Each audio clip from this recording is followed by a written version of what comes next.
So let me bring up my co-researcher and good friends, Joann. Uh, and while she's coming on, like I mentioned, I'm the president and CEO of uh, Moral Injury Support Network for Service Women. Um, what what my organization is, um, what we do primarily is research, education, and training related to moral injury, but we focus on moral injury in women service members, women veterans, and service women. Um, and so that involves research, some direct support things. We do this conference, of course.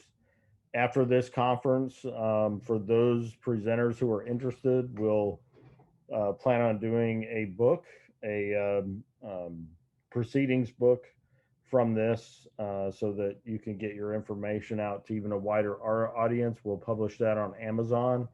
And the way we'll do that, we'll send the transcripts to presenters, and and then they can take those transcripts, rework them a little bit as an article, and we can include that in a book that we'll publish on Amazon. So we're about training, education, but also research and doing some direct support.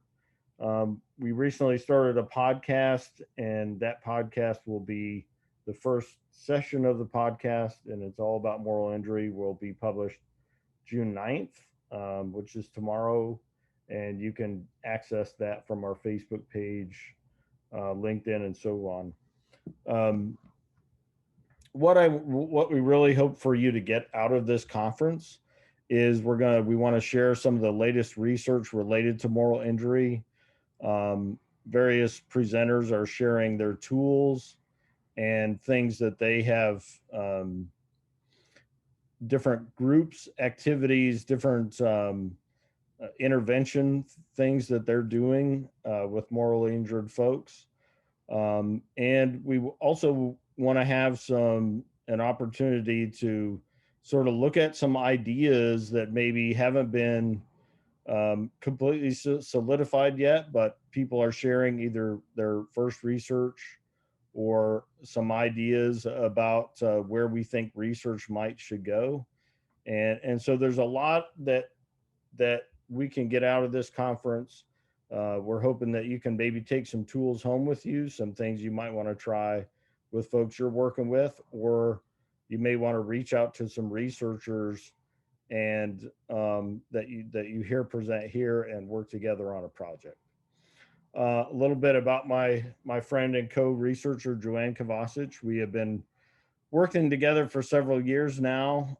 She was my mentor in getting my dissertation done, and then we have done several research projects after that. The research that we're going to share with you today, big research project with lots of work to be done on it. So we're just providing some preliminary data for sure. But we think it's really important. So um, let's get started from here. And so as I present this information, um, and let me say this, Joann is a much more seasoned researcher than I am. She's written many articles and worked with many students to help them get their dissertation done.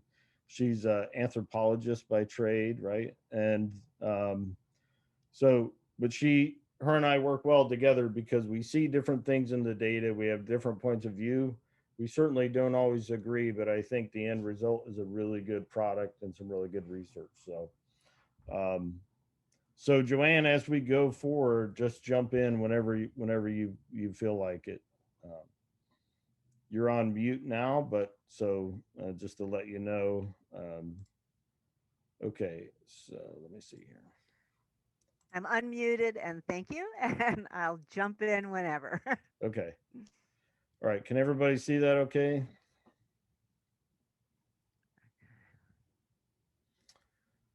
All right. So this is a grounded theory study. Again, that's myself and Joann are the authors of this. There's our contact information, and you'll see that again also. Um, but feel free to reach out to us. So for this research, our research question: what is the nature of moral injury for U.S. women veterans? Um, and we reported events that are associated with the question of moral injury. Um, and so, in other words, we for this particular what we're going to discuss today, as we asked them, what were the events that led you to um, that led to your moral injury? What was the event that caused the moral injury, so to speak? And that's kind of what we're going to cover today. There's a lot more analysis we need to do, but we're going to sort of focus on those pieces. And an important point was at the time that it happened to that person, um, they didn't necessarily consider it moral, moral, morally injurious. Um, and it may have not been the event itself that was considered a moral injury as much as maybe some other things that happened as a result of. Is that the right way to say that, Joanne? Yes, it was quite interesting that the events that were reported, exposure did not necessarily mean that it was transformed into something that was conceived of as morally injurious. It was oftentimes a reflection upon the actions, what actions were taken afterwards, either by themselves or by their superiors, that was considered morally injurious, and not the event in and of itself at the time. Right, right. Participants made clear distinctions between sexism, racism, harassment, moral dilemmas, moral distress, and moral injury.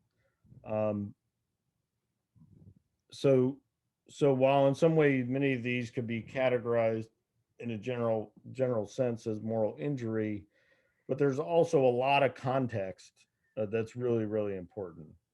Um, and and we're often asked during interviews. So I experienced this. Would that be considered a moral injury? So, part of it is, what does moral injury mean? These were not seasoned researchers we were talking to. It was people that experienced, but many of them had education, had heard of moral injury. Some had not. So there's a wide variety of questions, I would say, about what moral injury is and thoughts about it.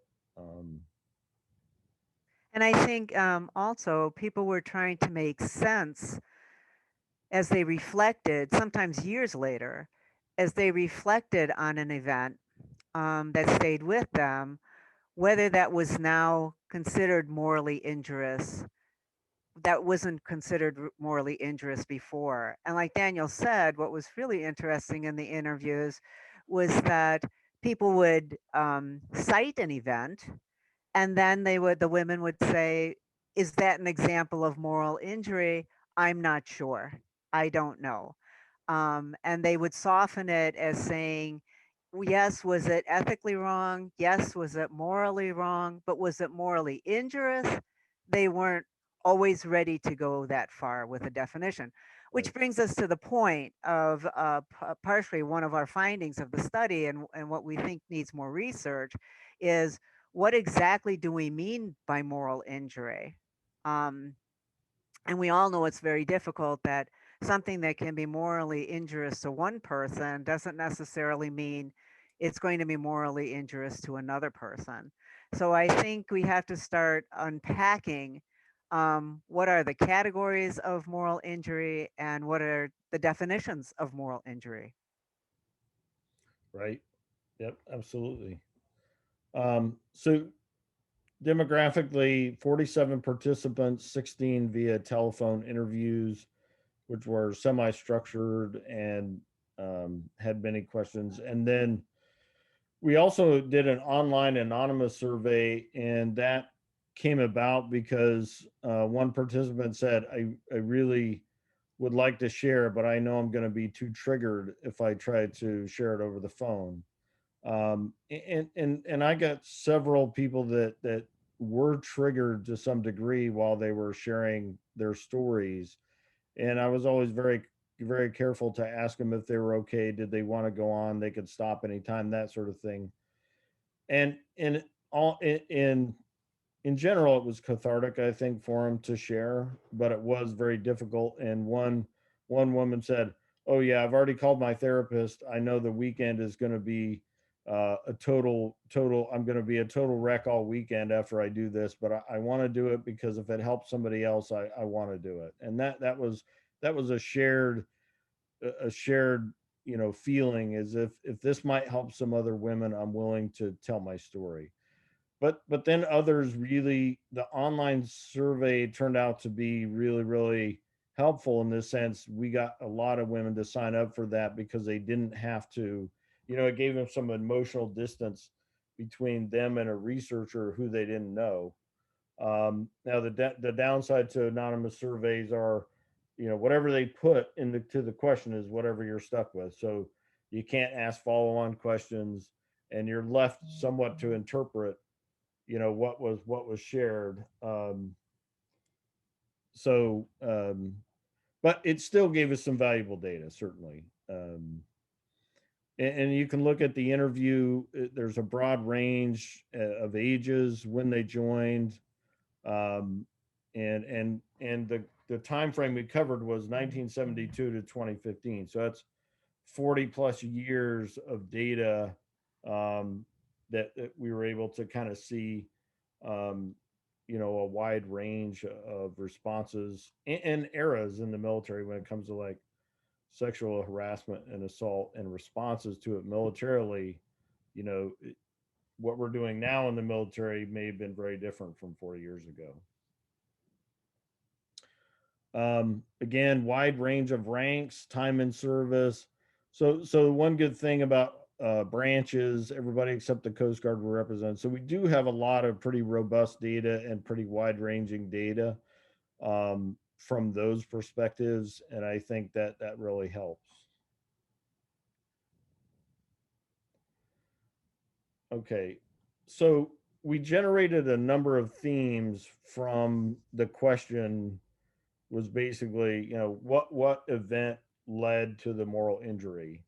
And you can see the themes here: sexual assault, hostile work environment, gender harassment, retaliation, combat and occupation, lack of integrity, betrayal, violating own morals, hearing of other sexual misconduct, impossible choice, and unfair system. So now they're ordered from sexual assault being at the top and unfair system at the bottom to the number of the number of participants who had something along that theme. But it's important to know there is overlap among themes. They don't break out cleanly.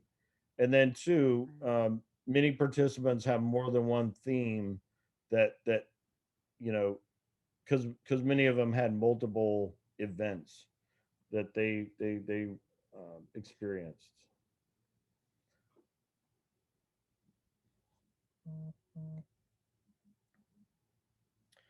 All right, so sexual assault. Most participants had, um, mentioned some sort of sexual assault. Now I kind of split them into some categories here. Again, this is not a clean break. It just sort of the major pieces. So sexual assault is any kind of unwanted touching, basically, or any kind of. So the difference between unwanted touching and sexual assault is, I kind of like, if it was like, say, a slap on the buttocks or something, some type of touching where the person had clothes on, that I sort of categorize as unwanted touching. While sexual assault could be much more significant degree of touching or violence. It doesn't. I'm not trying to choose one category as being more or less important or traumatic than the other, but just trying to give you a feel that, for sexual assault, that was some sort of physical um, sexual attack on that person. And then victim blaming happens in several cases where the system itself or commander or supervisor or somebody like that um, blamed the victim for what happened to him. And then there was one case of orchestrated sexual assault, another where multiple supervisors, people in authority, orchestrated or planned a sexual assault of a person, and that sexual assault was actually over a series of assaults and it happened over a period of time.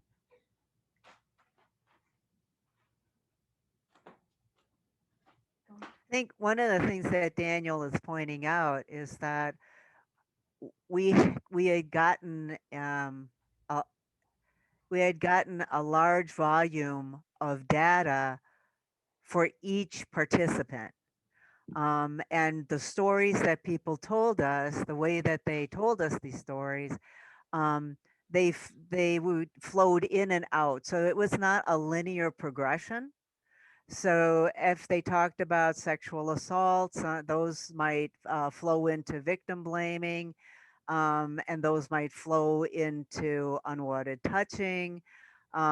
So the difficulty we are having, and that's why these are preliminary results, is to be able to break down the stories further in order to identify perhaps triggers or co-characteristics that go with particular stories.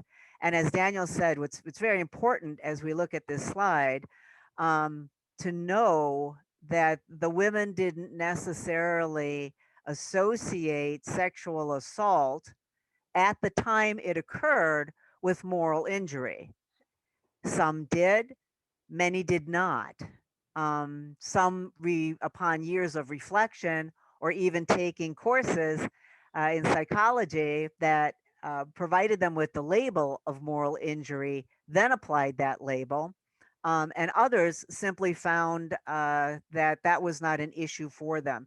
The sexual assault itself was not an issue. Um, it was the aftermath. How was the sexual assault handled by the system? And in most cases, it wasn't handled well.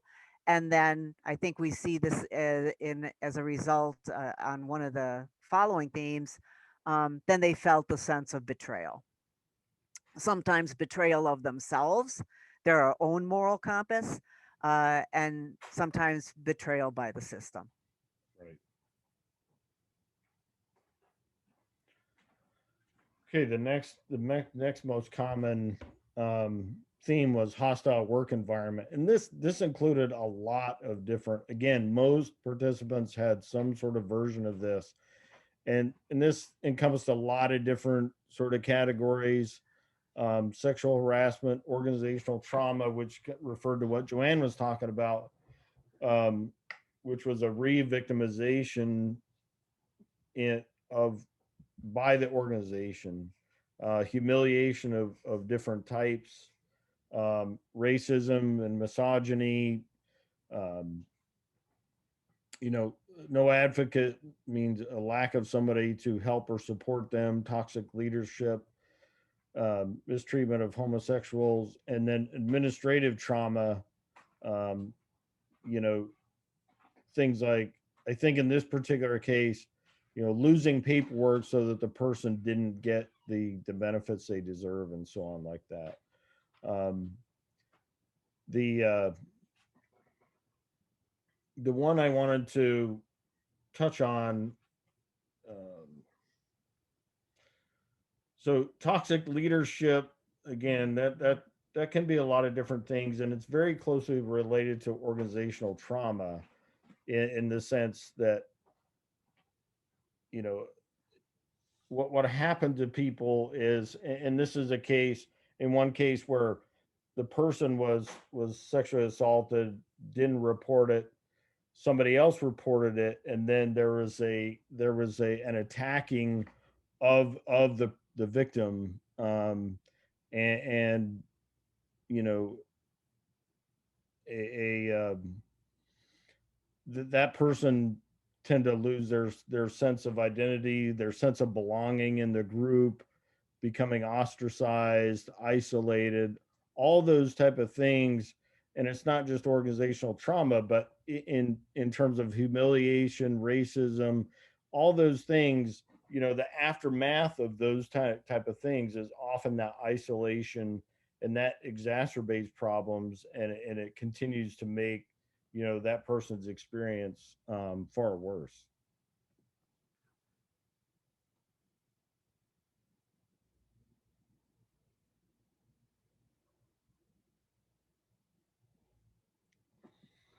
Okay, so in terms of gender harassment, a good percentage of women experience this, and one of the key ones was this feeling that it's somehow wrong to be a woman.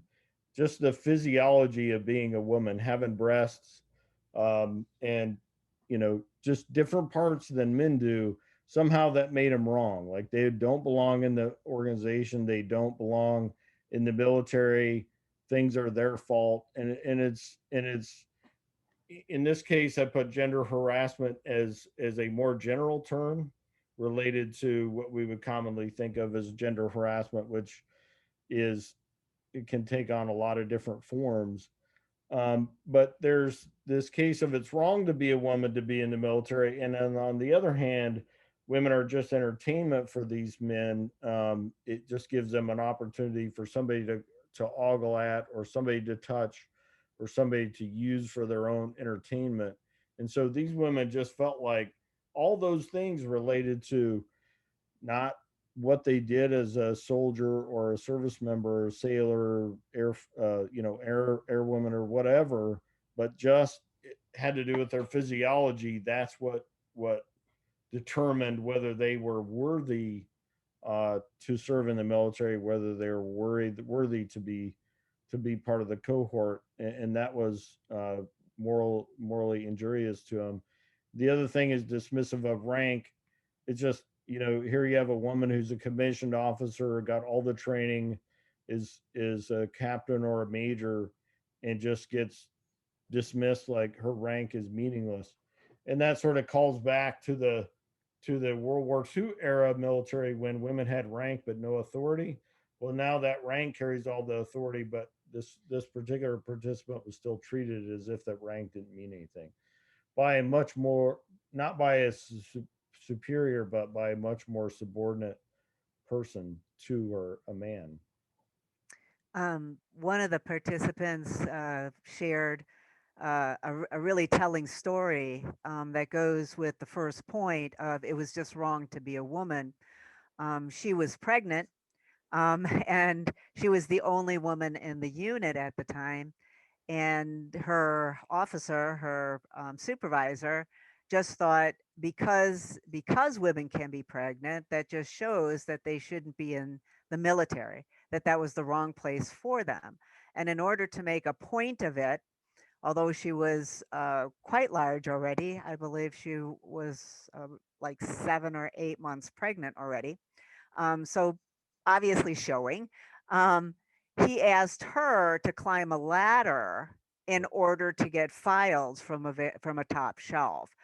There were several men standing there. Any of them could have been sent up and gotten the file down, but he was trying to make a point that because she was a woman, because she could be pregnant, she didn't belong in the military. Well, she decided that she was going to take on the challenge. She went up the ladder, got the file, turned around on the ladder, balanced the file on her stomach, and came down the ladder that way, just while there was another officer passing by and witnessed what she was doing and said that this was wrong, you know, that she should not have been put into that position.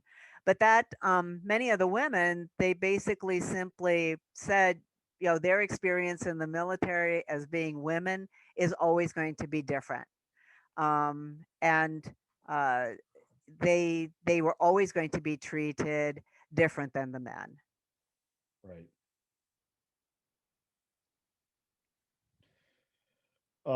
And as we talked about retaliation, um, either being retaliated against because they reported a sexual harassment and assault. And it wasn't always the person who was the survivor that reported it. It was often a friend or a bystander who reported it, but they got retaliated against. And retaliation for not returning sexual advances. So a supervisor, um, you know, made a pass and the person did not, you know, participate, obviously. And so that they experienced retaliation because of that. Um, under the lack of integrity theme, six participants. So we have some hypocrisy, do as I say, not as I do, and often um, that was one of the ways that kind of manifested itself, where you'd have leaders or commanders who publicly would support all the things they're supposed to say, publicly support programs and so on, but then behind the scenes, not take critical action that is necessary to follow the procedures or policy, et cetera, that as it was laid out. Um, and then you can see on the Good Old Boys Network, it's a case of, hey, the men look out for each other, ostracizing the women, or you know retaliation, that sort of thing. Um, Position of trust for personal gain. That was actually a case of a chaplain using his position as a chaplain to and misusing funds um, that came into the chapel. And then another woman was asked to violate regulations. So uh, that's, let's see here. Now, in the combat and occupation theme, we collected several into this. One of the ones that I think deserves a lot more attention is killing civilians with drones, and the drone piece, I think, deserves a lot more attention research wise, even if it's not just killing civilians, but the idea of using, sitting in sitting in the U.S. somewhere and killing people overseas via remote control. There's some research, some articles on that, but I think that's an opportunity for a lot more research as we think about the difficulty of doing that job, sitting in air conditioning room while you're taking life, and then going home in the evening to your family while other soldiers are deployed and are immersed in that environment all the time. So I think that's an interesting subject for further research. One person talked about how soldiers threatened Iraqi civilians and sort of abused them overseas. Another one, she felt it was wrong that they were overseas, they were in a hostile environment, but they weren't given ammunition because there was more fear of somebody having an accidental discharge than actually being able to take care of themselves as a force.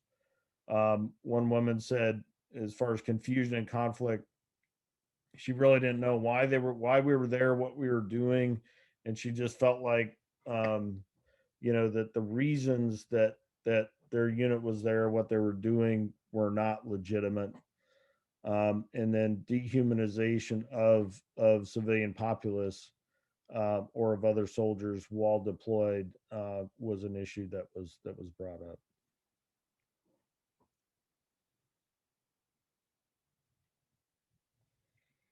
Okay, various people identified betrayal, either betrayal by another woman who felt like, you know, that the women should have each other's back, but they didn't, because either they often the case of betrayal by another woman is not wanting, women were not wanting to, they're already sort of feel like they have a target on their back. So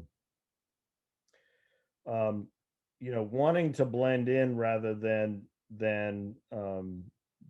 stick out and be be abused. So it's like if you attack one of your fellow women who is already under scrutiny, then you're safe, like as if you're one of the boys, rather than be a target.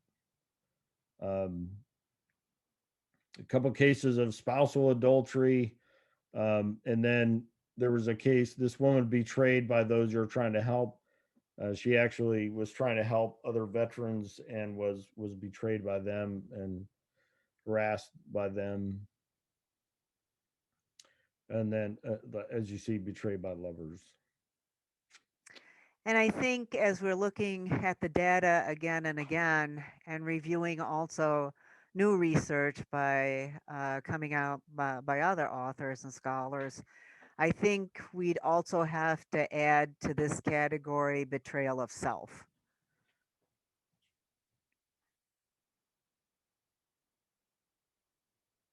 Did we lose you, Daniel? Uh I'm here. I'm here. oh. Yeah. No. No. I agree. Betrayal by of self. Absolutely. Sorry about that. And we are going to have some time for questions. I think we kind of want to get through the data, the slides, but I know people probably have a lot of questions and comments, and so we are going to take some time for that. Violating own morals. One woman took sex work to make ends meet. She was, to help pay her bills. She took sex work uh, to to to make those ends meet. One woman said she tried to fit in by having sex with someone publicly. That's what he wanted to do, and so she wanted to fit in. She didn't want to do it, so that was a violation of her own morals. She didn't feel that was right. Um, Not standing up for fellow service member, that's a really difficult one because it's often for that case, it's often years later where the person continues to feel a huge sense of guilt because they did not stand up for their fellow women when they saw things, not just women, but when they saw things happening to them. They were too afraid at the time to stand up for them because they didn't want to be ostracized or retaliated against. That we've heard that before, but for years they felt that guilt that they should have done something and didn't. Um, and then one person kissed a married man, and then later that turned into a sexual encounter. It turned into a sexual assault. But she did have some self blame because she feel like she sort of started it with that kiss. Um, and then there were other cases of hearing of other sexual misconduct, and you can kind of read those. There was a case of incest, a chaplain violating policy by having sex with enlisted women soldiers, um, senior women taking advantage of junior women sexually, women using sex to further their careers, and then cases of drill sergeants, uh, women trainees allowing drill sergeants to have sex with them to have favors or an easier time, so to speak, if you will. Uh, this is an interesting one, impossible choice. Um, this, many in the when you talk moral injury in the healthcare industry, this is one that kind of comes up, having to choose who lives and dies, especially in a combat situation where, um, you just don't have time to treat everybody. So, having to make that tough choice of who gets care and who doesn't, and therefore who lives and who dies, is difficult. Unfair system, just not receiving what she felt was just compensation. It's really a case of soldiers receive a certain amount of pay. On the civilian side, they receive a lot more money for doing the same job. That's what that particular situation was about.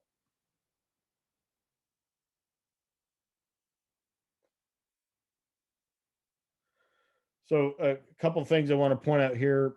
almost 70%. So over two-thirds of participants reported a sex-related moral injury. So for women veterans, it's a common theme that sex, at least from our data, our study, our participants, sex was a common theme. Either sexual assault, something that happened to them, or something they did with someone else that later they regretted or felt, they violated their own morals. Most, a little over half, reported some type of hostile work environment, and basically 1 out of 3 reported some type of gender harassment. So those are very common contexts when you're talking about women veterans, at least for our data. And as I mentioned, more than one participant, many participants described more than one type of moral injury. Um, and there's something I was going to say about that too. So we did seek more data from women who had combat experiences and didn't get that. So it, because we used a snowball sampling approach, um, we that may have contributed to the amount of data we got that was similar. Women with similar experiences recommended other women with similar experiences. So um, I think there are more women with combat exposure, but it's probably less common, much less common than men. But we would have liked to have more data along that lines, and we didn't find it. Um, so so it hard to know how much of that is out there also. So you can see, you may want to jot that information down. Our email addresses, my phone number, if you want to contact us for more information about the study. I'll give you a chance to look at that. Okay, so we want to take some time for discussion. I'm going to stop sharing here. Um, and I know there's probably been some. So I'm going to look in the chat here. And where did you see the highest overlap?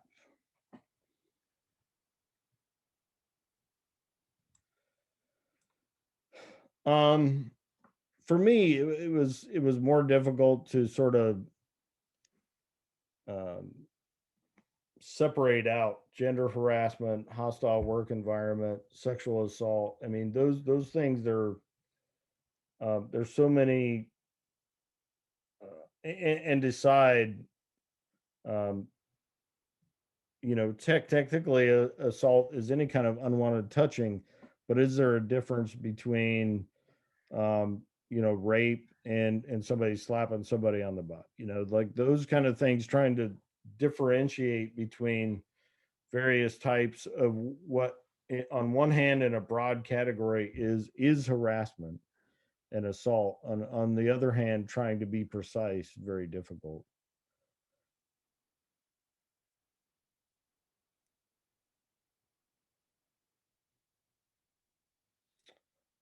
So Lois asked if there's a difference between, um, we talked about violating own morals, and a difference between betrayal of self. Do you have a good answer for that one, Joann? Um, yes, I do think that there is a difference between violating your own morals and betrayal of self. You don't necessarily have to feel that you betrayed, even though um, you might have questioned whether or not you should have done something. So, for example, um, in the situation where we had an example of a woman who was sexually assaulted. She did not find the assault itself. She did not find the assault itself as morally injurious. What she did find morally injurious is the fact that she hit the fellow um, the fellow officer.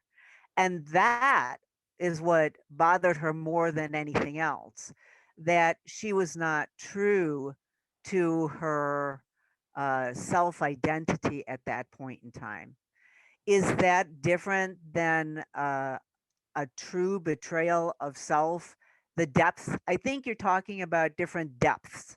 I think you can, when I think of betrayal of self, I think of betrayal of self as really having a hard time to go forward, as needing to find ways to seek forgiveness. um, and I think one of the things we want to talk about in this conference is what are, again, it goes back to what are the categories of moral injury? What are the depths of moral injury? Is when you have betrayal to self and you're seeking some kind of spiritual guidance in order to uh, accept something that you think was so heinous, right? As say that you say you thought it was very heinous to commit a killing. Perhaps you were involved in the whether to for your own on your own accord or not, or as following orders, you wound up killing a civilian. That betrayal of yourself, of who you are and how you identify yourself, may be extremely different than um, you basically uh, punched a officer, of the same rank, who you thought was your friend, for doing a sexual advancement. And I think those are some of the really hard questions that we have to ask in this conference as we think about the context in which injury occurs and how is it defined.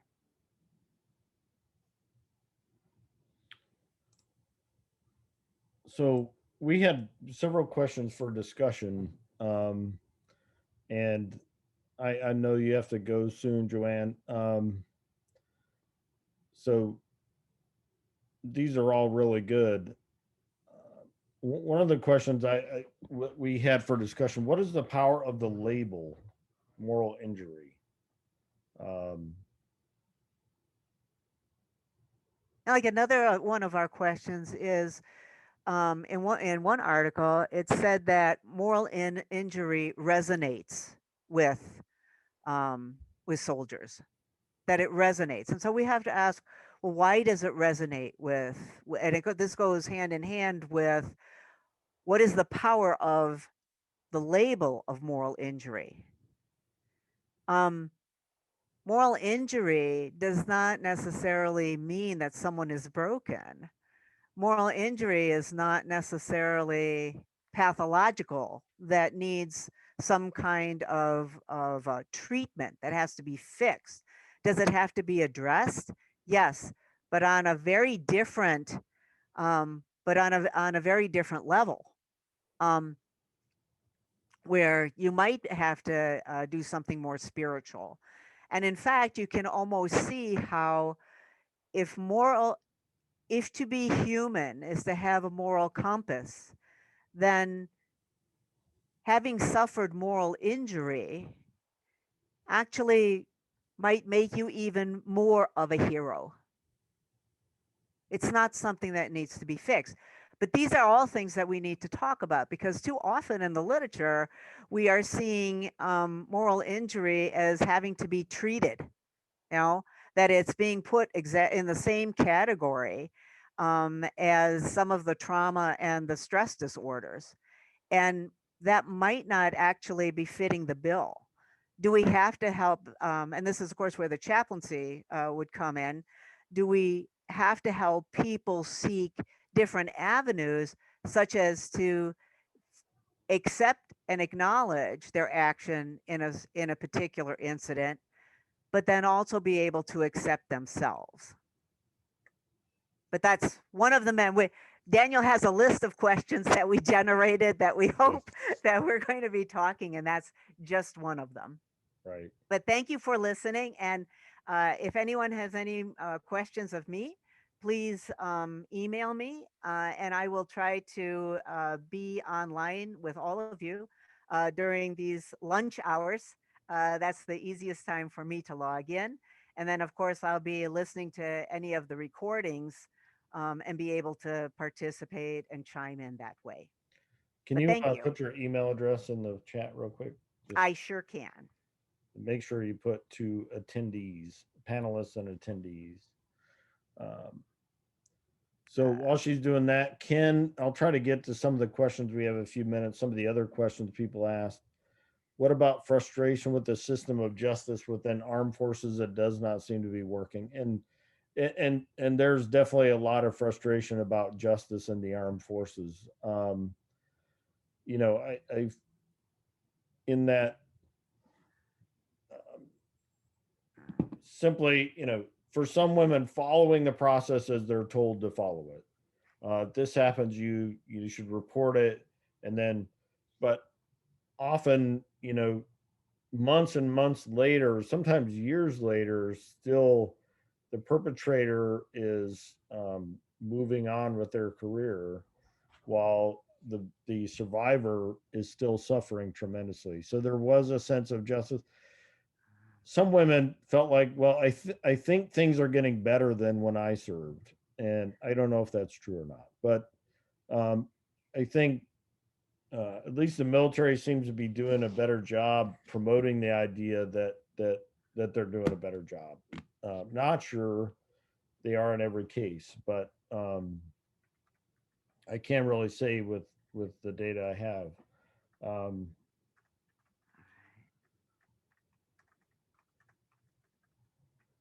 thank you for Catherine and Lois for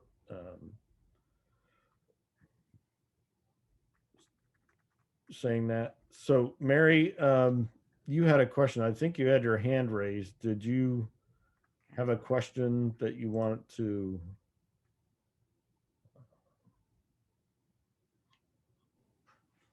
You Yeah, I was just curious as to how this is just more of a an attendee question about being able to see other people's comments and questions. I'm not able to see that.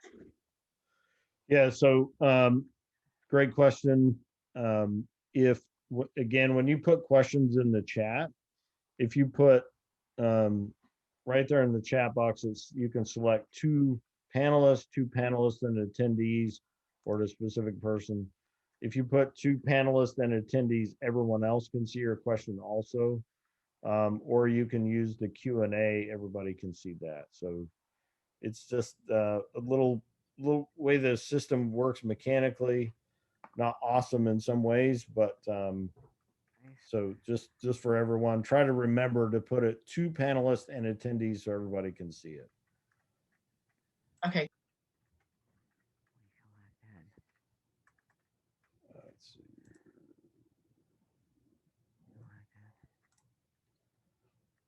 Okay, any other questions? Well, let me go to one of the ones. I think one of the key difficulties that we had as we thought about this and participants mentioned is when does something become moral injury? I'm looking forward to Bill Nash's presentation. He talks about moral injury and identity. It's going to be really important and connects that to trauma. So I'm looking forward to that piece and might help answer that question. But you know, there's a sense of on some level is all discrimination and harassment moral injury, or is it something else? Is there a certain level of trauma that that becomes moral injury and doesn't? What do you think? And you can either raise your hand or put something in the chat, if you will.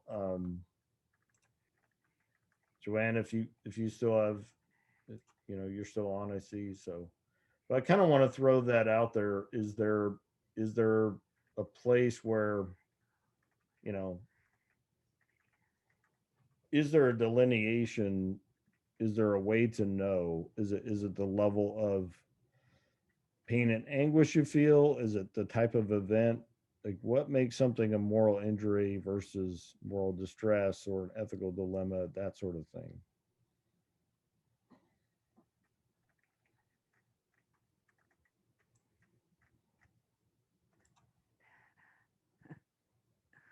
Okay.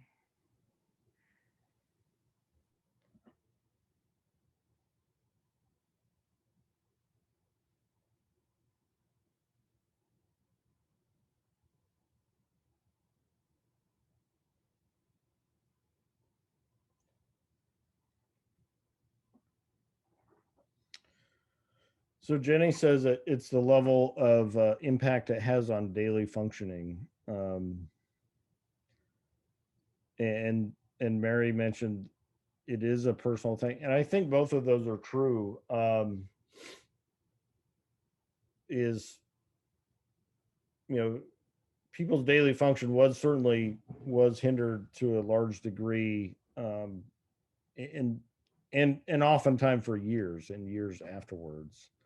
But it also depends on the person. One woman said, "Well, I found this very interesting. She served during the Vietnam era, and she said, I'm not sure I had a moral injury." And I said, "Okay, tell me about it." And she said, "Well, I was raped while I was in the army, but it was to be expected. It was a good old boys network. I mean, this was 1972, I think, or 71, whatever. So I'm not sure that's a moral injury." And it really floored me because I thought that's an obvious moral injury. But to her, it was just almost like, what do you expect when you're, one woman in the midst of a whole bunch of hyper masculine soldiers? So uh, I don't know that research has the answer. I certainly don't. But it's something, um, when people ask, well, is this a moral injury or is that a moral injury? I don't know. I have the greatest answer for it because it's certainly something that needs more research.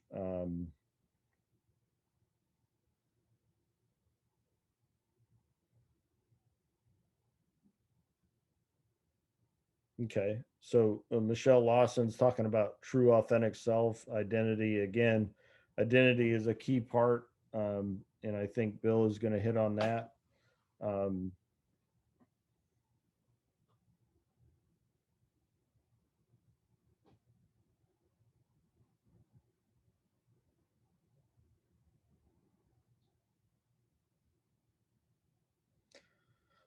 yeah. And Catherine mentioned, PTSD is closely related to moral injury. There are some overlaps, and often a moral injurious event can certainly lead to PTSD.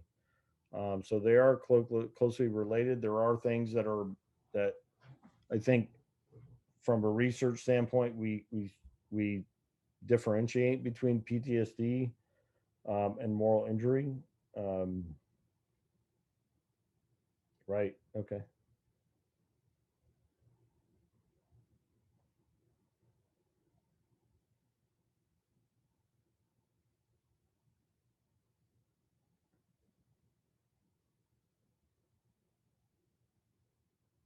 Yep. That's all very good.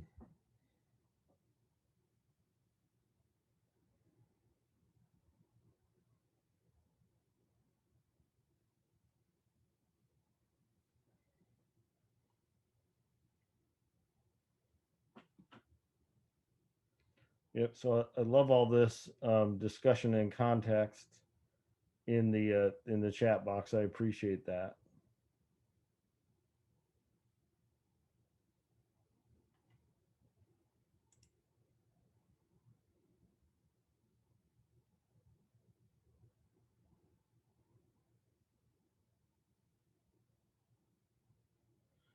I think the other good question is, does context matter?